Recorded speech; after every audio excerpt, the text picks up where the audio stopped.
పవన్ కళ్యాణ్ తాజాగా వెల్లడించినటువంటి సంచలన నిజం ఏంటంటే మొన్న మధ్యన నేపాల్కి వెళ్ళినటువంటి ఎర్ర చందనాన్ని వెనక్కి తీసుకొస్తున్నారు, అది ఆంధ్రాకి పంపిస్తున్నారు అన్నటువంటి పాయింట్, ఆంధ్రాకి తీసుకొచ్చేటటువంటి ప్రయత్నం చేస్తున్నారని చెప్పబడింది.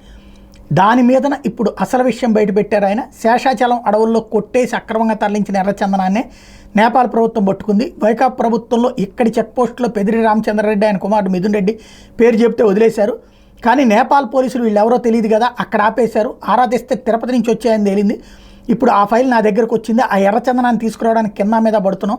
దీన్ని బట్టి మన చెక్ పోస్టులు ఎంత అలసత్వంగా ఉన్నాయో అర్థమవుతుందంటూ పవన్ కళ్యాణ్ వ్యాఖ్యానించారు. ఏదైతే అడవిని కొట్టడం సులువే, పెంచడం ఎంత కష్టమో తెలుసా, అన్నానికి బదులు మీరు డబ్బు తింటారంటూ వైకాపా నాయకులు పవన్ ప్రశ్నించారు.